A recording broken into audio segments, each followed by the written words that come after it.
Praise the Lord.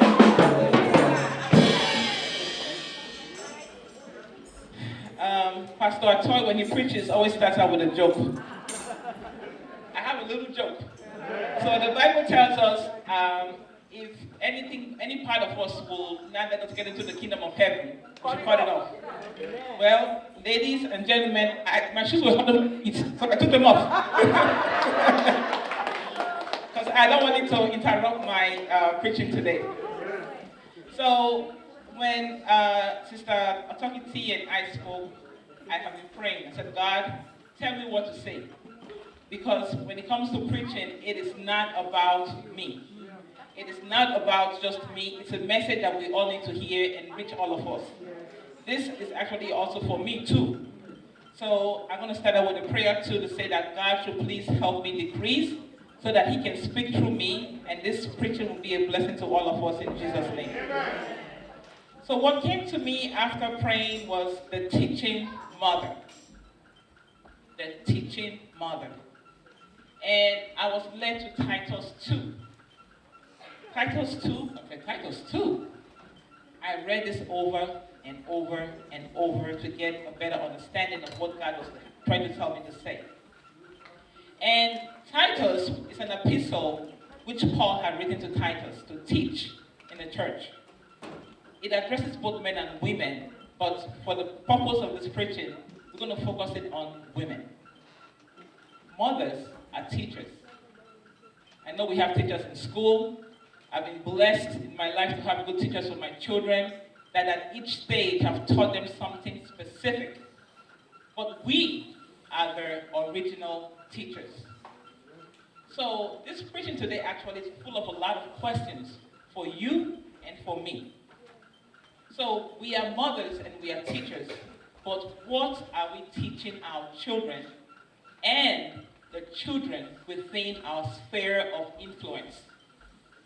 It's not always just about our children, you know. The friends that our children make, we have the right as mothers to educate them. When my kids were younger, their friends would come over the house. They would walk in my house, go to my fridge. I stopped them. Hold on a minute. When you come into this house, first of all, you have to say, good morning, good afternoon, Mrs. Ogbomo. 1. Then, before you go to my fridge, you have to say, can I? With permission. These kids are grown today, and believe me, when they still walk in my house, they still say, good morning, Mrs. Ogbomo, or good afternoon, Mrs. Ogbomo. So we need to teach the children within our sphere of influence. In Matthew 18, verse 10, it states, do not despise one of these little ones, for their angels behold the eye of my Father in heaven. Wow. So when you see little kids, don't just see them as little kids. We as mothers need to teach them how to pray, because the Bible tells us that their angels behold the eyes of God in heaven.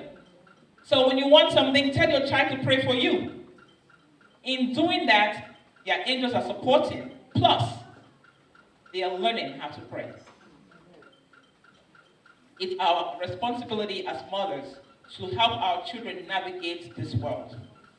If we don't, the streets will. Our reading from Titus 2, like I said, it's an epistle of Paul to Titus. And it tells us about the elder woman. Whether we like it or not, we're mothers, we now become the elder woman. Children between the little teens and 20s or whatever before you get married. But once you get married, you're not a little kid anymore. So we now become adults. And it tells us that as a mother, we have to be reverent in the way we live. Reverent. What does that mean? Reverent. It says not to be slanderers. What does that mean? Not to be addicted to too much wine. What does that mean? But teach what is good. Reverence. You know how we hear that saying, do what I Yeah. But actually what happens, kids do what we do. So we need to be careful what we're showing our kids. In our own living, we are teaching our children what to do when they grow up. You know, when parents start kissing, kids always go, ew, ew. But you are teaching them what to do when they get older. We are teaching them affection. When we hug them and kiss them, they're learning affection. Not to be slanderous. So you see, oh, Mrs. Sarah Ball, how are you today? I greet Mrs. Sarah Ball from her head to her toe when I see her. The moment she leaves, I go, don't mind her. That woman, your children are listening.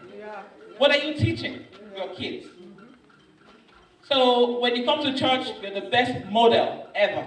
The best woman in church. But when you get home, you crack a bottle of wine, you're drunk and you're falling down. What are you teaching your children? My husband told me about a lady when he was in Wisconsin. He said this lady at church, when she's singing, the Holy Ghost is falling upon her, she's falling down. She said once she leaves that place, she's going to the bar to get drunk. We need to be careful what we are doing. Because in Titus 2, it tells us we need to be well behaved so that our behavior will not bring blasphemy upon God. We are the representatives of God on earth. What are we teaching the children within our sphere of influence? In Titus 2, we are told, teach what is good. When you see good people out there, you know them. They shine. When you see people out there that are not good, you also know them. They also shine in their own way. According to our African saying, we say, Ogbomo plaster. The child that is trained. So may God let that be our portion in Jesus' name. We need to teach the children within our influence also. Are we teaching them to trust in God? Are we teaching them to have faith? Are we teaching them to be good Christians or to be pretend Christians? Remember that God sees you in and out of the church. In Proverbs 1 verse 8, it states, do not go away from your father's instructions, and do not forsake your mother's teaching. Mothers, every opportunity we have, we need to teach our children. But again, I'm asking you, what are you teaching your children and the children within your sphere of influence? Children are like sponges. They soak up teachings. In Titus 2, we are instructed to teach younger women to love their husbands. I'm so glad to see our sister here, Napolele's daughter with her husband. So I know her mom taught her how to love her husband. Very soon, all of us here, for even little Brittany, they'll be grown and getting married. So we need to teach our children how to love their husband. We also need to teach our sons how to love their wives. A lot of adults are out there, they don't even know what to do when they get married. They think maybe marriage is all about sex. It's not. There's a whole lot more to it. So we need to teach our children what it takes to be an adult. We need to be self-controlled. This is very hard. I know some things we can maybe go overboard. It depends on what you like. So some people like drinks, some people like food, some people like meat, whatever it is. But we need to learn how to be self-controlled. Because in being self-controlled, we are also teaching our children how to be self-controlled. It says, teach them how to be busy at home. What does that mean, busy at home? Because when the kids are busy at home, they do not have the time to gossip. By the time you cook, clean, get the kids ready for bed, think about what you're wearing for work tomorrow, you don't have time to gossip. Some people are, oh yeah, da-da-da-da-da-da. Click, another one, da-da-da-da-da. Click. What are you teaching your children? Be busy in your own home. This is not me saying this. This is Titus 2. It says, to be kind. What does it mean to be kind? Recently on the news, I'm not even going to bring this political, I'm not even talking about Trump. I'm talking about a student in Yale University saw another student, a white student saw a black student sleeping in the study room. She was studying, so there were books around her. She called the police. That she did not belong there. Do you think she learned that at Yale? No. She learned that at home. What are you teaching your children? So, are you telling your kids, oh, you cannot marry anybody but a Nigerian? Are you telling your kids, oh, you cannot marry a white man or black man or yellow man or Arab man, Asian man? We need to be careful, because in doing that, you are reconstructing your kids' destiny.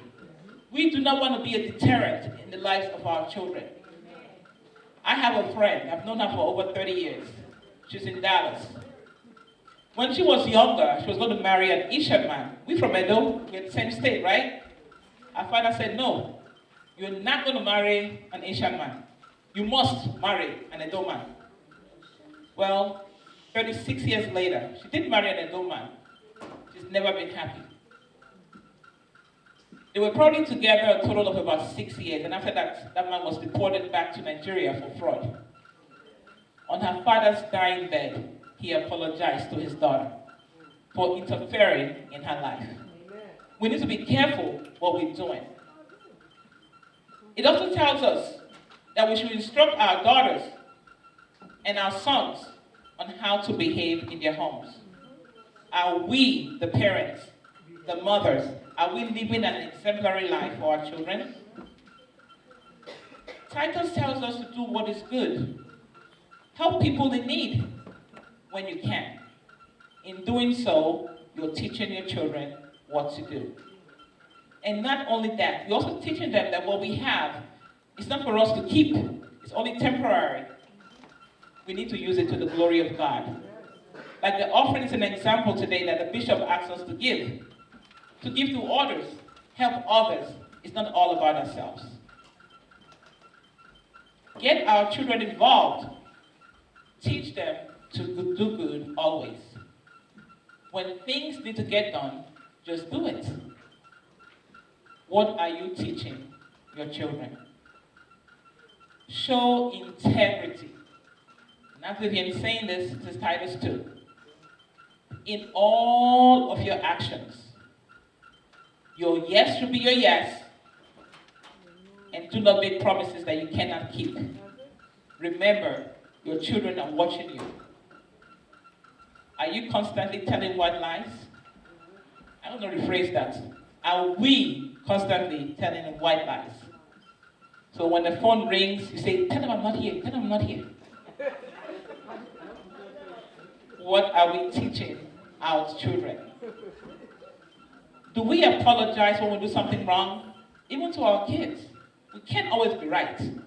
Sometimes we're wrong. We should be able to say, my daughter, I'm sorry. In that, we teach them humility. We teach them that it's okay to say sorry. There are some relationships, the husband cannot say sorry to the wife, or the wife cannot say sorry to the husband. Egos take over, the marriage fails. So we need to be careful what we're doing. What are we teaching our children? Soundness of speech. So when you tell me this thing is white, should I think it's black or gray? Are your words trustworthy? So when somebody says, Mr. A said this, I'm going to say yes. Mr. A is very reliable. So I believe every word he says. Or is it when Miss B says this, he goes, oh my gosh, don't even believe anything she says. We all know people like that in our lives. When they say one thing, it just falls off our ear because we know there's no truth in what they say. We need to be careful because Paul tells Titus here that soundness of speech is a spiritual qualifier or disqualifier. A spiritual qualifier or disqualifier. Remember, if we do not have anything good to say, don't say anything at all. I remember this commercial. This lady bought something and she was asking her husband, how does she look in it? The the husband took a Twix and quickly put it in his mouth. So I'm going to tell you, if you don't want to say anything, just chew a Twix. And change the subject. Remember your children are watching you. Teach them how to have soundness of speech. And soundness of speech to defend themselves. What are you teaching your children and the children within your sphere of influence? Titus 2 also tells us, say no to ungodliness and worldly passions. A lot of us here, the moment we hear there's an iPhone 11, we want to be the first one in line to get that phone. It's a Samsung 25 or whatever, we want to be the first one in line to get the Samsung 25. It's the latest Cadillac, we want to go get that latest Cadillac. Or because the Deaconess Queen bought a new car, I want to go buy a new car. What are you teaching your children? I was in the gym a couple of days ago. Yeah, I know, I'm fat, but I go to the gym. And what happened in front of me, I just felt how sad it was. There was this man next on another treadmill here, and there was another guy on another treadmill. This one here is watching what this guy is doing. Now, that guy on the other side is probably quite a few years younger than him. He was trying to keep up with this one. This guy was screaming in my ear was bust. What are you competing for? What does it matter? If you can go 20 miles an hour and I'm going 2 miles an hour, who cares? We need to be careful what we're teaching our children. I pray that our children excel, but I want them to excel in what they are good at. I have 4 children biologically, and 4 of them are so totally different. What I expect from my son Egosa, I don't expect from Ian. What I expect from Ian, I don't expect from Idia. What I expect from Idia, I don't expect from Isoke. But I want them to excel in who they are as a human being. Sometimes we have a child that's very smart. We want B to be very smart too. No, maybe B is just a creative person. Let him be a creative person. I saw a lady on the internet. She's in London. And she's a Yoruba lady. She's a comedian now. Guess what she went to school for? She's a bioengineer something. She's an engineer who became a comedian. She said because in the Nigerian household, you're either a doctor, lawyer, or engineer. And I think her brother was already a doctor. She said, well, I had to be an engineer. So she had a good job and everything. But she started competing for British Got Talent. She said when she told her mother said, what? You want to be what do you call it, a clown? Her mom was very upset. Well, she had the education behind her already, but she wanted to pursue her dreams. And guess what? She's very good. So when they called her daughter, she won the competition, she's doing well, she has her own performance. When they called her mother, the mother got up and was like this and like this, raising her hand. We want to do that for all our children. Whatever it is that our children want to do, it is our role to support them. Not to change it, but to support them. So let's teach our children, the latest phone does not matter. The latest car does not matter. The bigger house does not matter. What are you comfortable with within your own self? Teach our children how to be content, because that latest car, latest house, latest whatever is outdated the next day. So for all of you that have iPhone 10, Samsung, I don't know where they are right now, tomorrow will be iPhone 12. So you're always pursuing, and in that there is no happiness. But with God, we find happiness. Do not overextend yourself, because in pursuing these latest things, we find ourselves using credit cards and getting in debt and all kind of stuff. Be content with what you have. Teach the children how to be content. We need to lead by examples. And don't be scared to tell your children where you failed, so that they would not fall into that same trap. We want our children to excel and reach better heights than we could ever reach. What are you teaching your children and the children within your sphere of influence? Titus tells us to teach our children to live an upright and godly life. As a mother, we need to know that we are only here temporarily. I know we pray for long life, we do this and do that, but the reality of it is, we are here temporarily. there will be a day that we will be called home. How will our children remember the influence we had on them? Will they say, my mom lived a straight and narrow life and followed God's words? That's a question for you to think about and answer. So teach your children how to live a godly life. My daughter Idia told me the other day, Bishop has been talking about giving testimonies. She said, Mom, I think I'm going to give a testimony next week.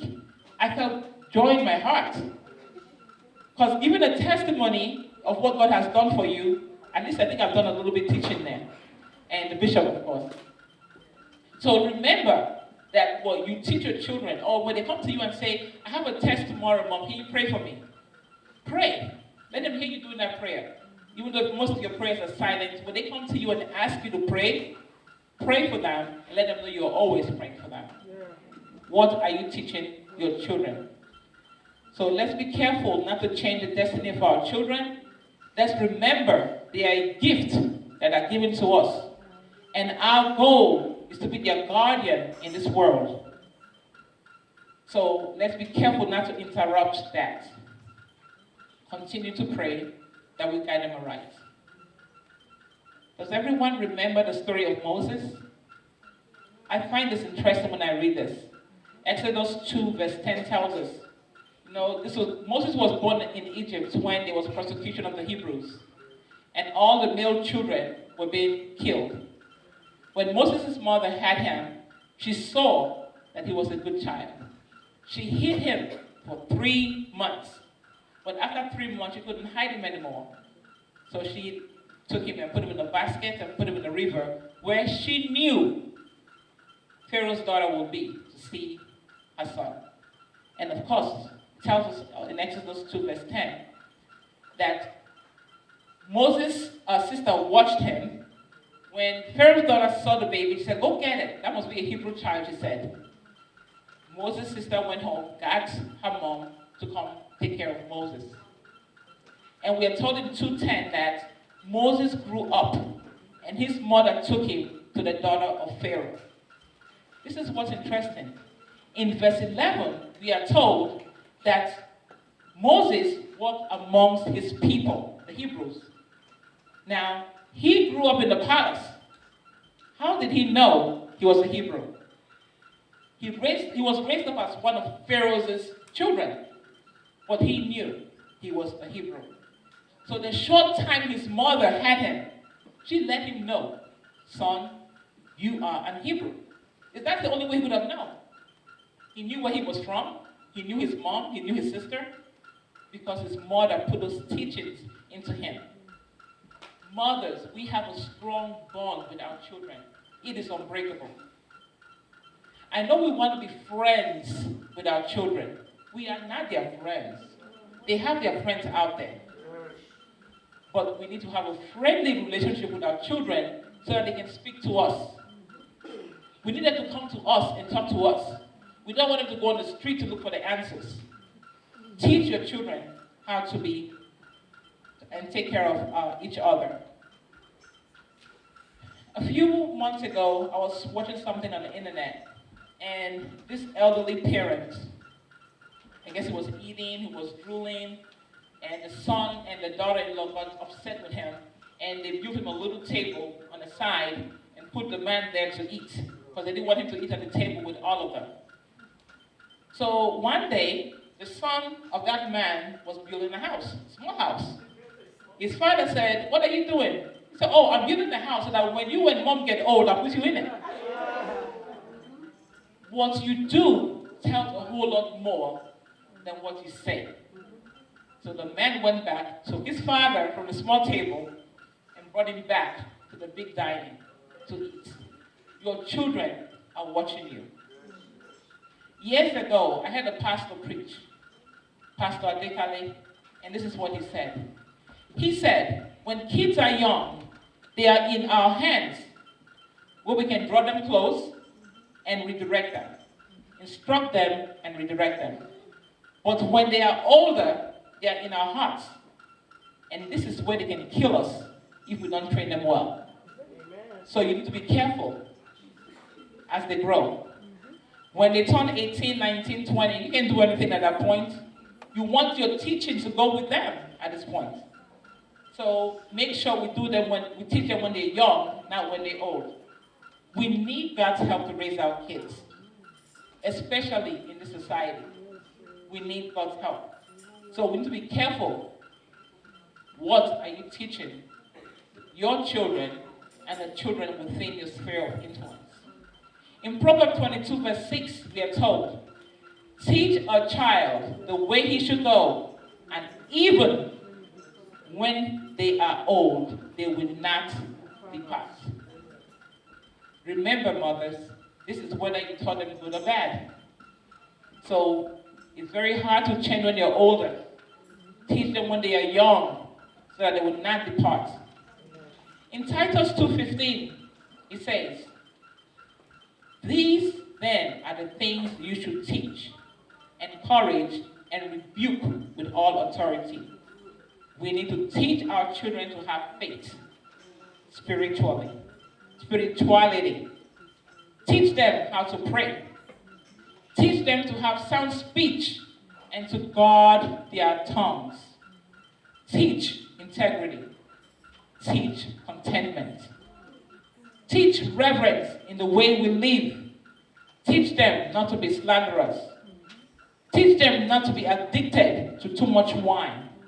And I'm going to add, too much of anything. Some people are workaholics. They don't want to see their children.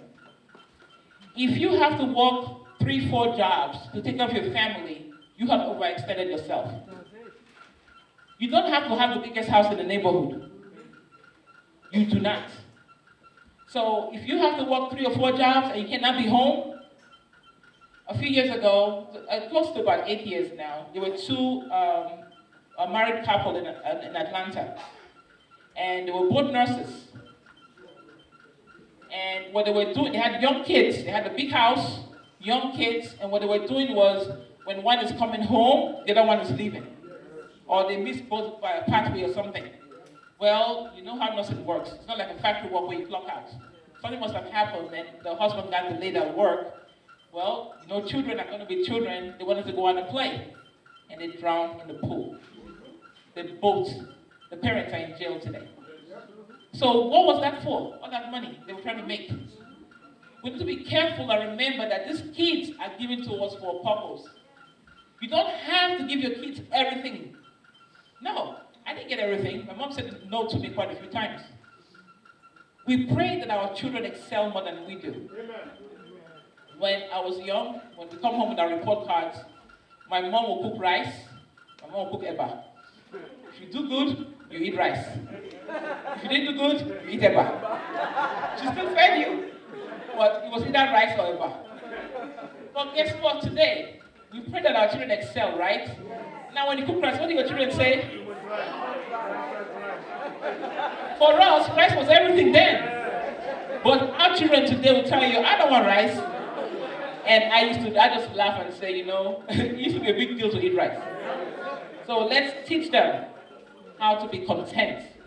Teach reverence in the way they live, not to be slanderers, not to walk too much, not to do too much of anything. Too much of Ogbomo. Too much of everything can kill you. So be careful. Teach them how to navigate this world. Teach them to be good husbands and wives. And according to our bishop, teach them how to give a testimony. Teach mothers what is good. We are their mothers, not their best friends. Our role is to be their guide and their guardian. Older women of faith, mothers, need to live their lives for God and show examples to our children and our children within our sphere of influence of what to do. Those who have ears, let them hear. May God give us the grace to bring our children up the right way to the glory of God. In Jesus' name I pray.